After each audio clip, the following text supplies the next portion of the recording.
Hi, good morning. I am Gurumurthy, Assistant Professor, Department of Civil Engineering, PSNA College of Engineering and Technology. Today we are going to talk about the introduction to reinforced concrete elements, that is a reinforced RC elements. So what is the three things will be essential in a human beings? First one will be a food, and next one will be a shelter, and third one will be a dress. So the shelter is important for all the human beings to live. So the shelter means that the residential building means that is made up of all the residential building will be made up of RC elements. So the RC means what is the RC, what are the methods from the 19th century till now we are going to see, and then what is the merits and demerits of these three methods, and then what is the design of what are the elements of RC, and then we are going to see one by one. Okay. First we see what is mean by RCC. So RCC means reinforced cement concrete. This is the combination of concrete and steel. So concrete is a good in compression, steel is good in tension. So concrete is good in compression but weak in tension. So the tensile force has been overcome by using the steel reinforcement. Steel reinforcement will be good in tension. Sometimes the steel reinforcement resists some of the compressive force also in some constraint. So this combination of concrete and steel is called as a reinforced concrete elements or RCC elements. So next we see what is the merits of concrete.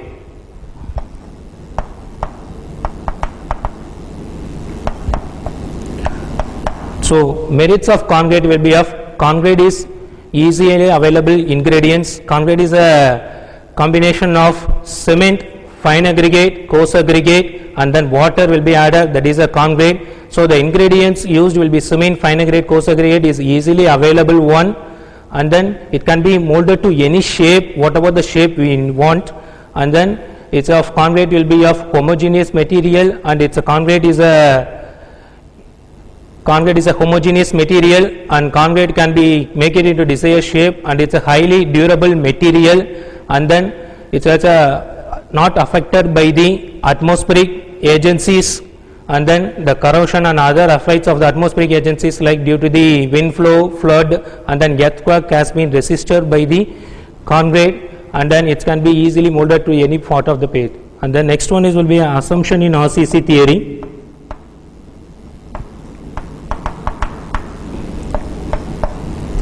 So the assumption will be a concrete is a homogeneous material, and then stress strain relationship of the concrete will be a straight line under the working load. In RCC, assumption in RCC, the main one will be that steel will take all the tensile forces. Steel will all take the tensile forces, so it will be withstanding the tensile forces in the RCC elements, and then modular ratio will be of M equal to 280 divided by 3 into sigma BC. So here sigma BC will be characteristic compressive strength of the concrete. Okay. Next we are going to see about the properties of reinforcement. Properties of reinforcement. So reinforcement means here we are mentioning that the steel what we used. So steel is a good in tensile, and it will be resist all the tensile forces, and sometimes it will be resist the compressive forces also, and then modulus of elasticity of the steel will be of 2.1 into 10 to the power of 5 Newton per mm square. So this will be same for almost all type of steel. So there are two types of steels will be using. One will be of HYSD bar, and another one will be of mild steel bar. So HYSD bar will be a 415 Newton mm square compressive strength value, and then mild steel bar is of 250 Newton per mm square. So one more HYSD bar will be 500 Newton per mm square. So it will be mentioned as a FE 415, FE 500, and FE 250. In most of the RCC elements, we are using a HYSD bar because of the grip, and then it will properly fully binding with the material. So these are the little bit introduction about the RCC elements. So still now we see that still now we saw merits of concrete, assumption in RCC theory, and then properties of reinforcement. Next we are going to see about the what are the methods still follow from 19th century to till now.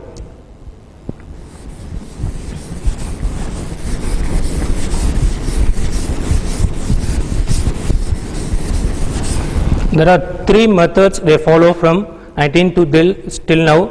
So first one is a working stress method or elastic method. Second one will be a ultimate load or load factor method. Third one will be a limit state method. We see the merits and limitations of each method one by one.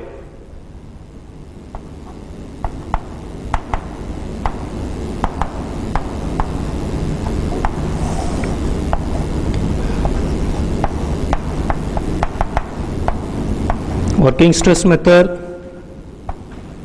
is otherwise called as a elastic method.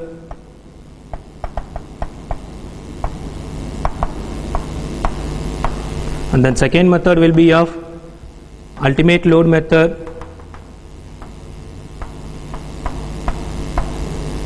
or load factor method.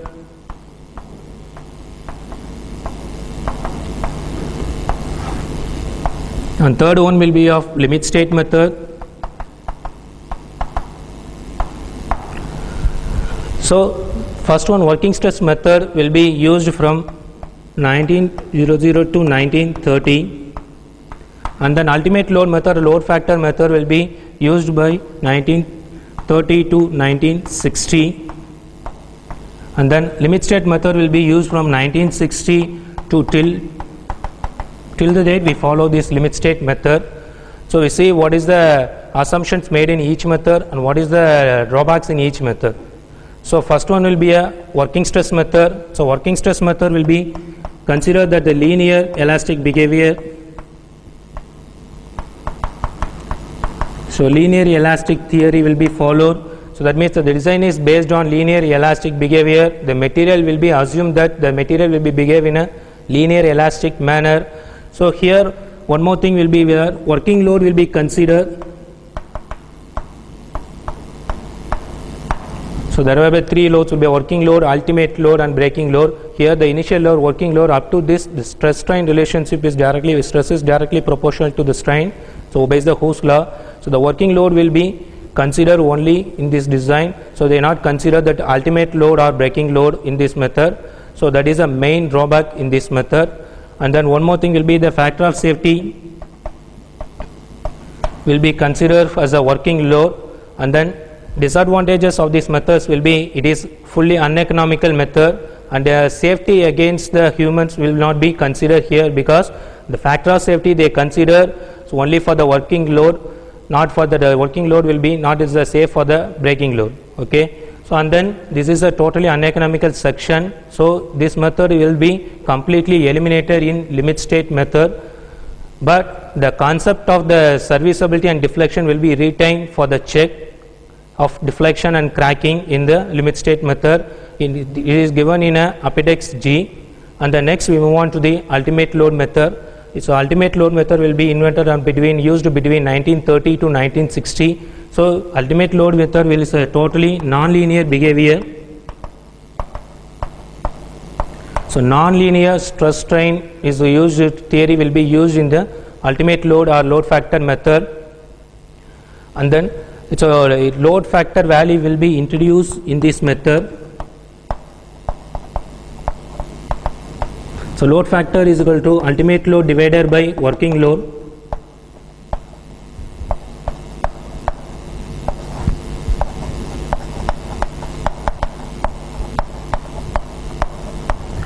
So load factor means ultimate load divided by working load. So load factor value will be assumed. That means there are two types of load will be there. That will be a dead load and live load. So dead load means which are the things which are not movable in that object. That is like a elements, beam, column and all coming under dead load. And live load will be of the load which is applied time to time change. That is a live load. So that means a wind load, earthquake load, these are the loads are called as the live load. So for the dead load, they assume the value, less value will be assumed because it's a certain load, certainly it will be occur on that structure. Live load will be of spontaneous loads, that's time to time change. So more load factor will be, more value will be assumed. So here less value will be assumed for the load factor assumption. So this method is given an economical section. Load factor method will be an economical one, but there is a two drawbacks will be here. They will not be match the serviceability and then durability criteria. So this method, that is the only drawbacks in a load factor method. So this method has been, this serviceability and then durability drawbacks will be overcome in a limit state method. So limit state method mainly concentrate on two things, that is a safety and serviceability.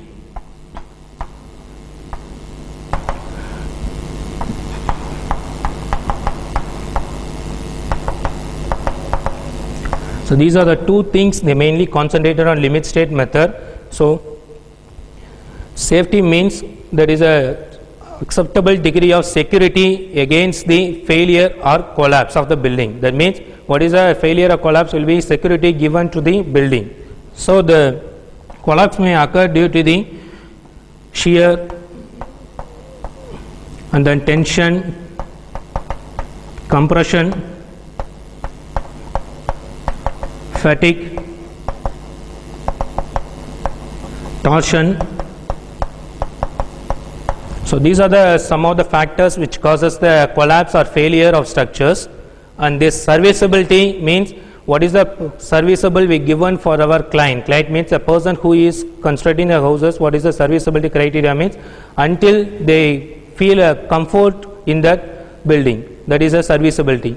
So comfort in the building will be happen only we providing the building without cracking, corrosion, deflection, deformation.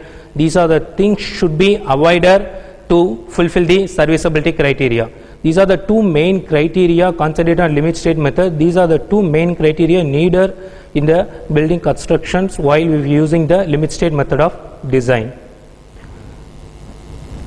So we see the each method drawbacks and limitations. Now I consolidate the three methods. What are the comparison between the three methods? In working stress method, they follow the linear elastic theory. In load factor method, the non-linear elastic theory. These two methods drawbacks will be rectified in a limit state method. And then here working load only we consider. Here load factor will be introduced here, and these two factors and also ultimate load value also considered in limit state design. That is a factored load will be considered in a limit state design. So here the factor of safety will be neglected. Here factor of safety will be introduced. There also the factor of safety for concrete and steel also introduced in that method. So here it will not be satisfy the deflection and cracking. This method will satisfy the deflection and cracking little bit, but not satisfy the serviceability and safety. Here serviceability and safety will be considered. So the entire three methods, what are the main things? First in 1919 to 1960, they only concentrated on strength criteria of the building. They not concentrated on the durability criteria. After 1960 only, the limit state method will be invented. The limit state method, they have to concentrate on the durability of the building. The durability is the main thing is nowadays, and so many research is going on in a durability criteria to fulfill the durability of the building. To durability means the building can withstand to 30 to 40 years from the day of construction. Okay, so from these three methods, the limit state method is still now we are using. So the limit state method of design will be nowadays we are using for designing a RCC elements, RCC buildings. So now we are going to see about what is the limit state method, and then what are the elements of RCC elements, and then we see the one of the design of RC elements.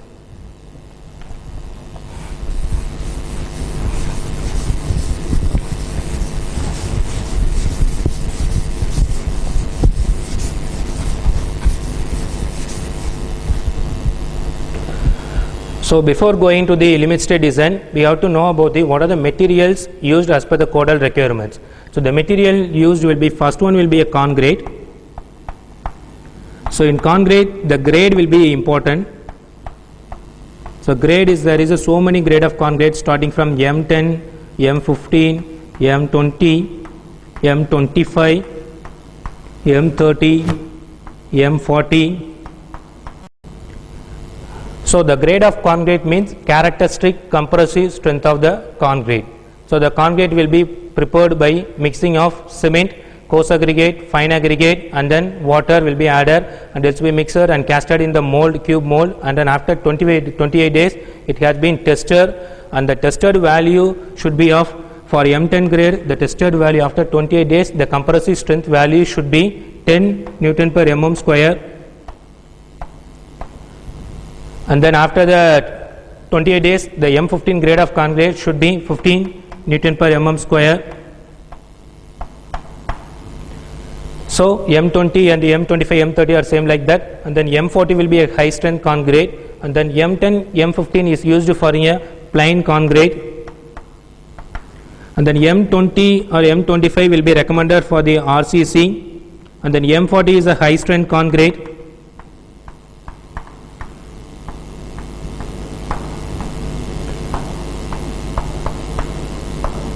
So this will be used for a pre-stressed concrete, that is a post-tensioning and pre-tensioning. So these are the grade of concrete. Which grade of concrete you have to choose on depending upon the building or depending upon the work you are going to construct. So next one will be of flexure strength.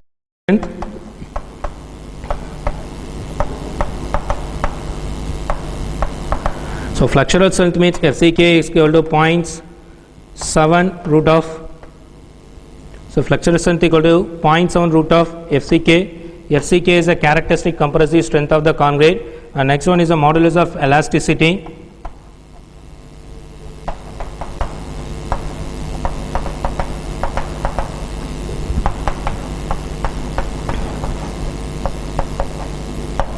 So modulus of elasticity will be a 5000 root of FCK. So these are the values you have to find out. FCK is a characteristic compressive strength of the concrete. Which grade of concrete you are using? If you are using M20 means FCK value will be 20. And then next one is the shrinkage.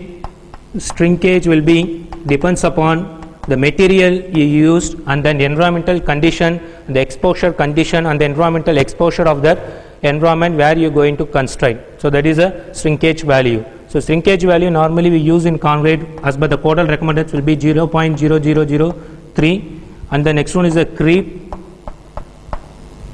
So creep also depends upon the material, depends upon the shear and the flexural behavior of the concrete, and the next will be of durability. So durability means it depends upon that environmental condition, corrosion effect, and then material, type of material and material ingredient we purchase and the material characteristics. These are the things will be considered in the durability factors. And then the load conditions. So loads of two types of loads will be acted, that is a dead load and then live load. So dead load means the unit weight of the concrete. For example, so if a unit weight of the RCC will be of 25 kilonewton per meter cube, unit weight of the granite means 20 kilonewton per meter cube. Which type of material used, that unit weight you have to consider for the dead load. And then for the live load, which is a live load means it's comprised of so many loads like a snow load, wind load, and then earthquake load, and then the live load of the each and every building. For example, if it's of a bedroom means the live load value will be 2 kilonewton per meter square for bedroom. So the live load value. So for a kitchen, 2 kilonewton per meter square, but the kitchen in a hotels or restaurants or a hostel building means the live load value will be 3 kilonewton per meter square. And also for toilet and bathroom it's of 1.5 kilonewton per meter square, and for parapet wall design it's of 1.5 kilonewton per meter square, and it's of using for the storeroom in houses means 2 kilonewton per meter square. If a storeroom in a hostels, restaurants and then hospital building means if it's of 3 kilonewton per meter square. Okay. If a roof height is the floor load will be considered as a 3 kilonewton, 1.5 kilonewton per meter square for the residential building. If it's of library or auditorium means it's up to 3 meter height, it will have 1.5 kilonewton per meter square, and after that every 1 meter height you have to increase the live load value by 1.5 kilonewton per meter square. So these are the load value, the live load value is given in the National Building Code part 6. So we have to take the live load value, have to begin on the NBC part 6, and then before you going to design the structure.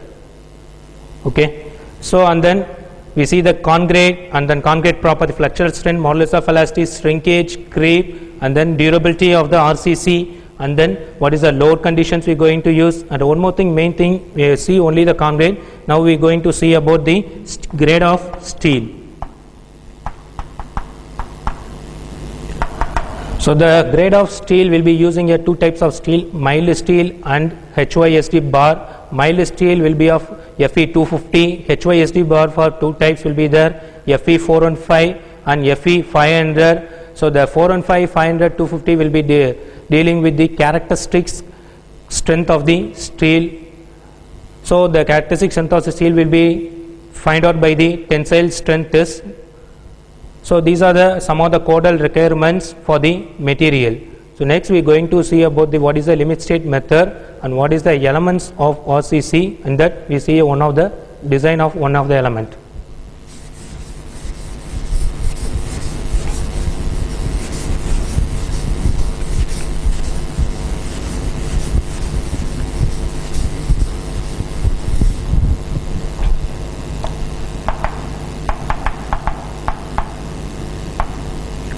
So limit state method is a current method we are using a design of RC elements.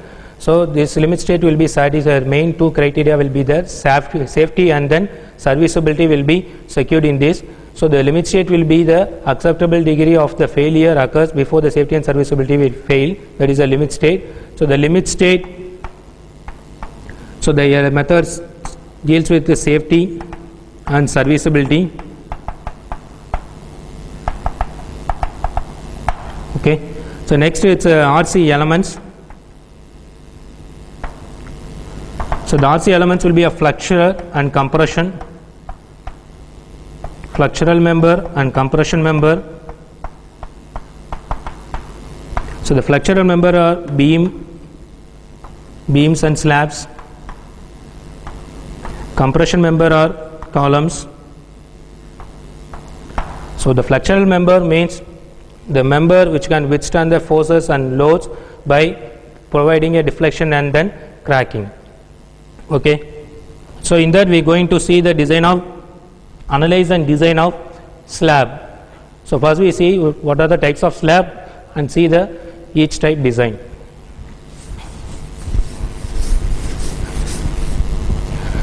So the slab are two types. Slabs are two types, one-way slab and two-way slab. So one-way slab means the loads that will be rested on two sides, they continuously supported on two sides, and then the loads will be move on one directions, loads in one direction. So in a two-way slab it will be supported on all the four sides, that is all four sides the load will be, the slab will be supported and the loads will be on two direction.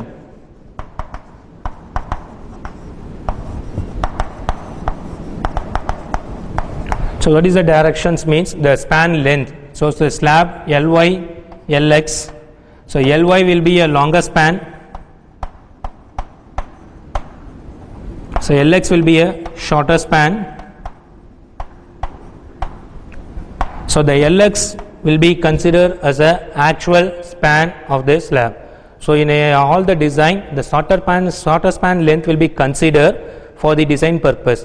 So what is the hidden truth behind this means, if you satisfy the shorter span length or you design the reinforcement for the shorter span, it's definitely satisfy the longer span. Okay. So now we take a simple problem to solve the design of one-way slab.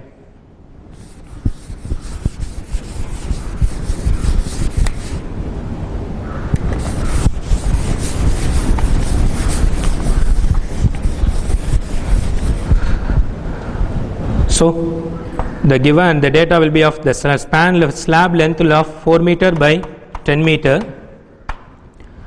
So this is the first one, and then given data will be there, and then 4 meter by 10 meter, and support condition, support will be, it's a supporter on 230 mm wall, 230 mm wall, so it is a support. So and then the dead load will be of, you have to find out, and then floor finish of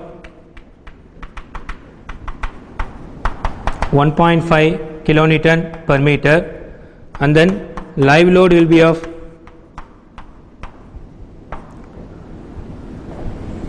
4 kilonewton per meter, and then the reinforcement used will be of Fe 415, and then grade of concrete will be M25.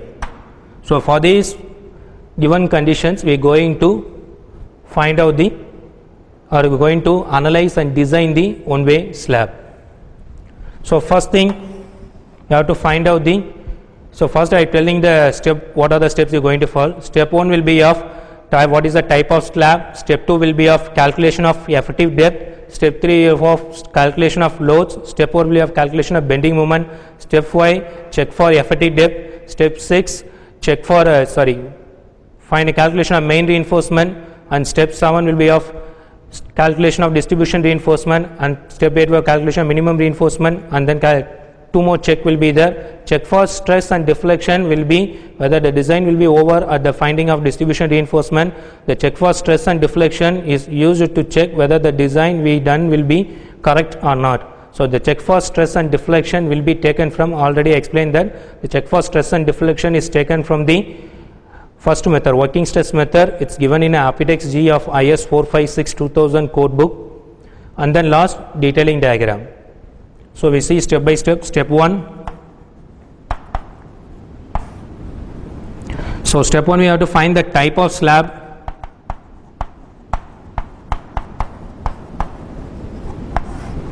Type of slab will be Ly by Lx. So Ly value will be, longer span length will be 10 meter, shorter span length will be 4 meter. So the Ly by Lx value will be 2.5, which is greater than 2. So if Ly by Lx value greater than 2 means it's a one-way slab, less than 2 means it is a two-way slab. So first step, you have to find out whether the slab length, depending upon the slab size, you have to find out which type of slab, whether it's a one-way slab or two-way slab. Next, step 2. So calculation of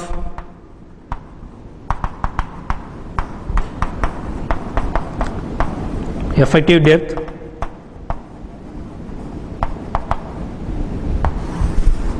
So the calculation of effective depth means, it's a first you have to find out the small d value. So for finding out the calculation of effective depth, according to the class 23.2.1 from IS 456-2000, so span by effective depth equal to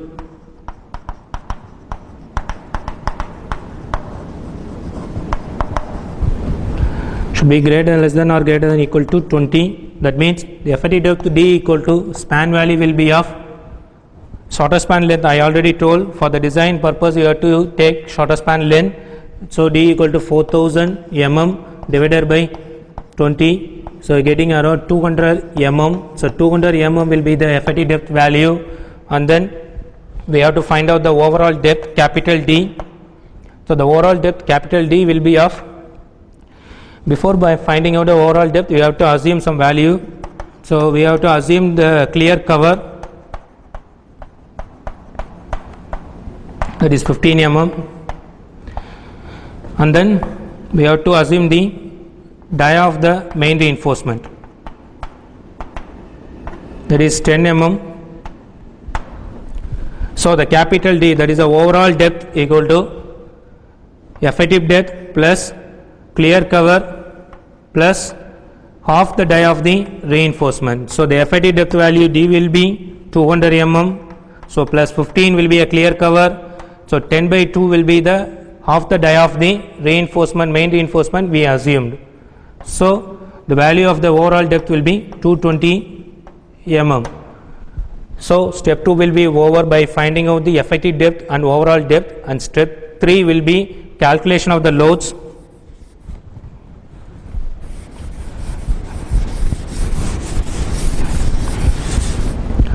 So the step 3 will be of calculation of loads.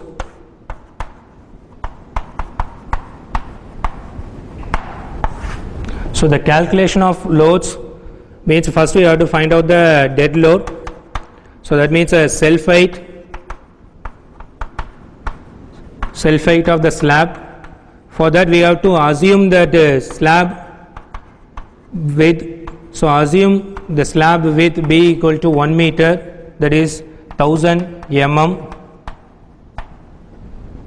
So the self height of the slab will be breadth into overall depth of the slab, that is 0.22 meter, into unit weight of the concrete. Unit weight of the concrete, that is RCC, will be 25 kilonewton per meter cube. So from there you can find out the self height of the slab will be of 5.5 kilonewton per meter, and then floor finish, so which is given in the problem, that is 1.5 kilonewton per meter, and then total dead load will be of, so 5.5 plus 1.5, it's of 7 kilonewton per meter, and then live load also given in the problem itself. Live load will be of 4 kilonewton per meter. So the total load will be of 11 kilonewton per meter. This is the total load. So already I explained in the method itself, you have to consider the factor of safety. So the factor of safety, factored load for RCC element, that factor of safety will be 1.5.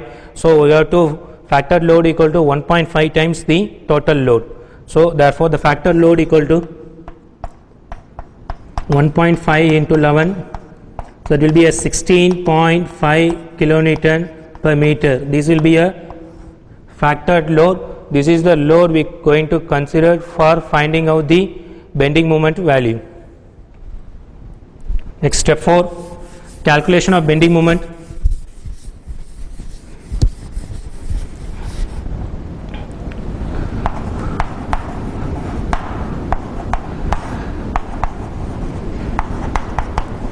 So calculation of bending moment. So the bending moment formula will be of a simply supported beam. So mu equal to W L effective square divided by 8. So the L effective value you have to find out. There are two conditions given in the IS 456 class 25.3. So that the two conditions will be of the L effective value should be of clear span plus effective depth value, or clear span plus center to center of support. So the clear span will be of 4 meter, effective depth value will be of 0.2 meter, it's a 4.2 meter. Here clear span will be a 4 meter, center to center support will be of 0.23, that is a 230 mm support thickness, 0.23 divided by 2 plus 0.23 divided by 2. So it's a 4.23 meter. So from these two values, whichever is a lesser value, you have to taken that value as a L effective value. So comparing this 4.23 and 4.2 meter, the 4.2 meter will be the lesser value. So L effective value will be 4.2 meter.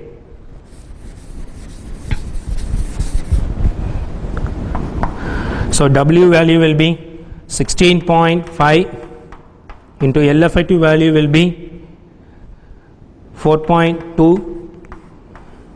So the bending moment value will be 36.4 kilonewton meter.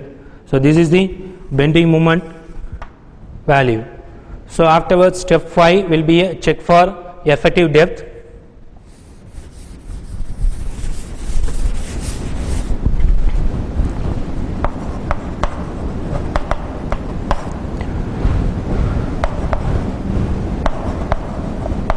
Check for effective depth, that is a small d. So for that we have the formula which is taken from the class 27.3 in IS 456. So that is a mu equal to 0.138 FCK BD square.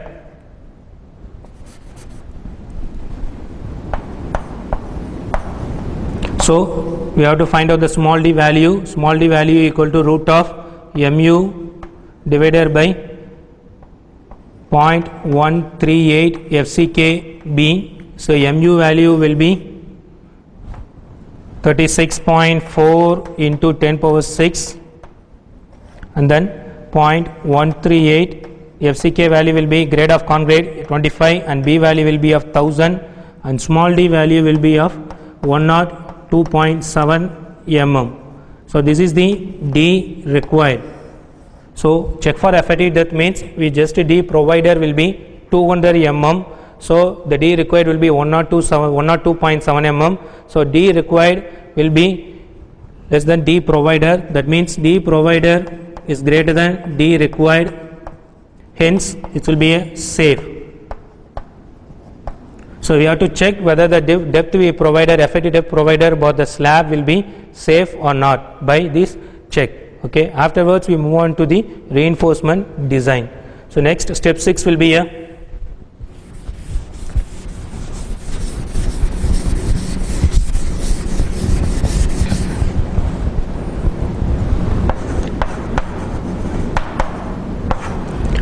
So next step 6 will be a calculation of main reinforcement.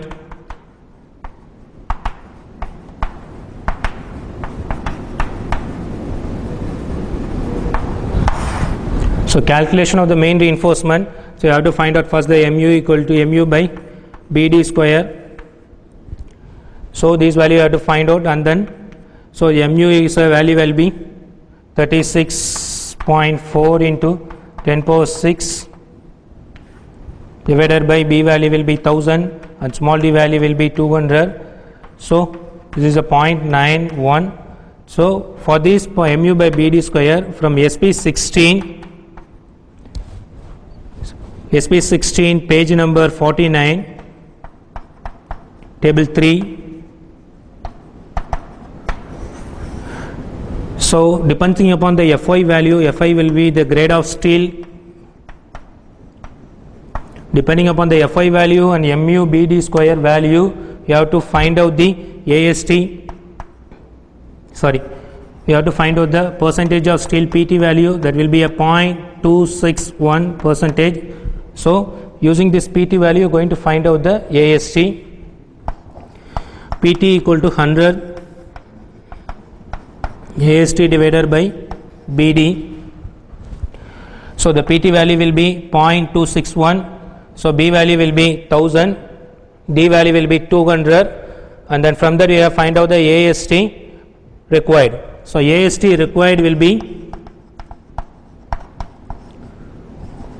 522 mm square. After substituting that PT value, B value and D value, the unknown AST has been find out. That is AST required will be 522 mm square.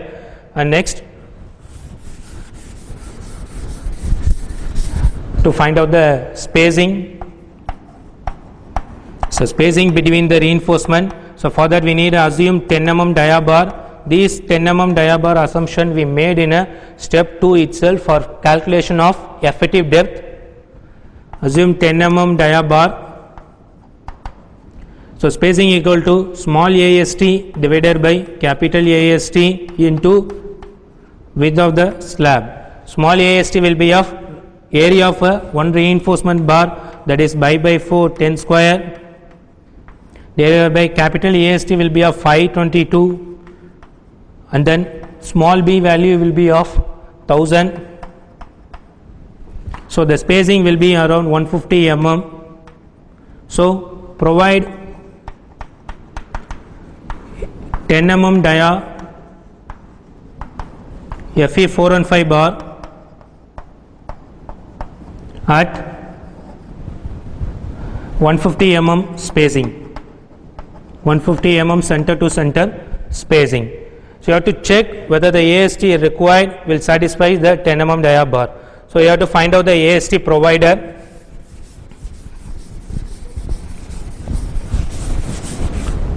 So AST provider has been find out by, so small AST divided by spacing into breadth. So small AST will be pi by 4 10 square, that is the dia of the bar, and spacing will be of 150 mm and breadth will be of 1000 mm. So AST provider will be of 523 mm square. So AST provider is greater than AST required, hence it will be a safe. So next we are going to see about calculation of minimum reinforcement. So that is the calculation of minimum reinforcement will be the calculation of distribution reinforcement.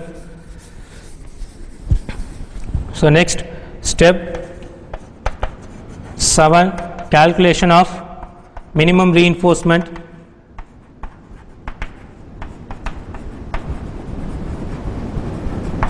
So minimum reinforcement, the formula will be taken from IS 456 page number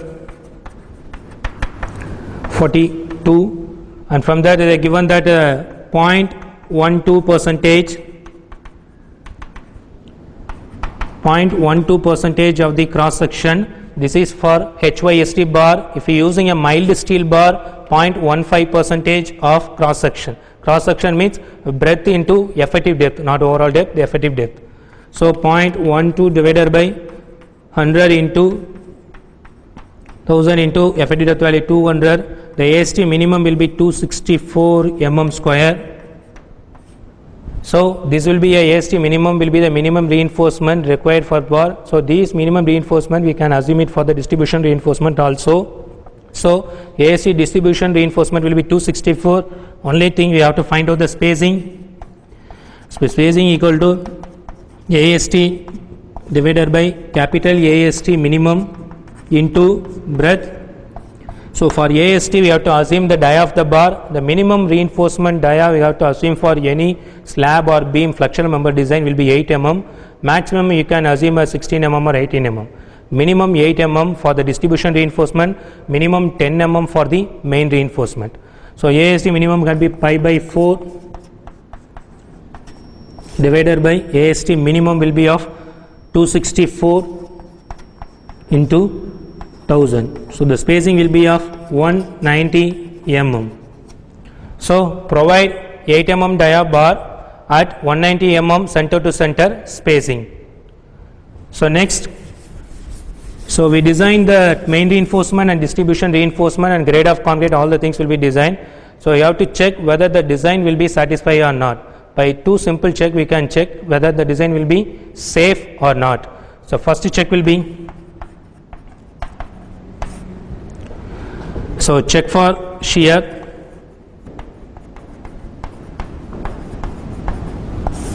So that is a tau v should be less than, says tau v should be less than k into tau c. So the tau v value will be Vu by Bd. Vu is a shear force W, L effective divided by 2. W value will be 16.5 and then L effective value will be 4.2. So the Vu value will be 34.6 and then tau v value is equal to 34.6 kilonewton per meter, kilonewton. 34.6 divided by Bd value will be, so Bd value will be 1000 into D value will be 200. So tau v value will be of 0.21 Newton per mm square. Okay, next k into tau c. So k into tau c value you have to find out. So the k into tau c value I will find out by using a IS 456 2000. So the k value is depends upon the overall depth of the slab. Overall depth of the slab will be 220 mm. So in page number 42 of IS 456, so for each depth of slab, they given the K value. So the K value should be, for the depth of 220 mm, the K value should be 1.15, and then tau C value. So tau C value you have to taken from page number 43, IS 456. So depends upon the percentage of steel. Percentage of steel in this problem will be 0.261. Based on this percentage of steel, you have to choose the tau C value from table 19 of IS 456, page number 43. So the tau C value from that table, it will be of 0.36 Newton per mm square. So the K into tau C equal to 0.41 Newton per mm square. So the tau V will be of 0.21. So tau V should be less than K into tau Z, that is a 0.21 should be less than 0.41 Newton per mm square. So this is the one of the check. Next, check for deflection.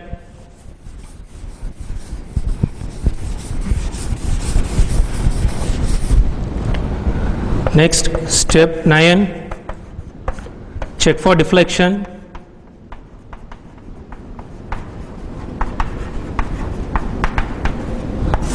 So in this, the L effective by D provider should be less than L effective by D maximum.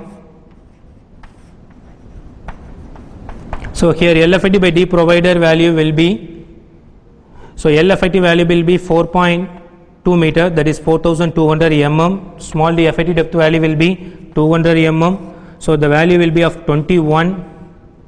So the L effective value and then D value will be, maximum will be find out by the formula.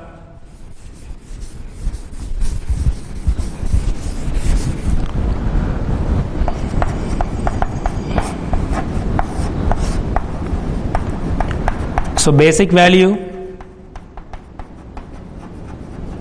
into modification factor. So the basic value, whatever you use in the 20 value will be taken from the IS 456, page number 21. In step 1 itself, that value is a 20, and modification factor you have to taken from the IS 456.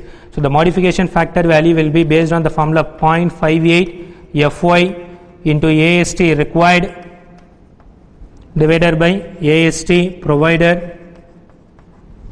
So 0.58 to Fy value will be 415 Newton per mm square. AST required will be 522. AST provider will be 523. So from there you are getting a 240. So from that modification factor 240 value, using the chart available in page number 38 IS 456, the value of modification factor is taken from that graph. The value will be of 1.6. So the value will be of 32. So the modification L by D maximum will be 32. So L effective by D provider is less than the L effective by D maximum. So the check for deflection also satisfied. So the design we find out will be correct by these two check. So the last thing you have to do is detailing diagram.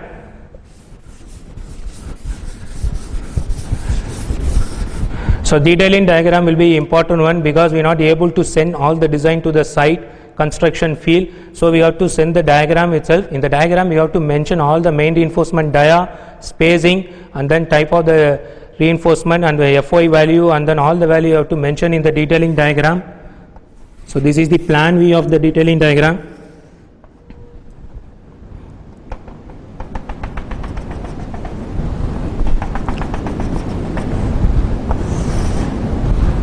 So this is the distribution reinforcement.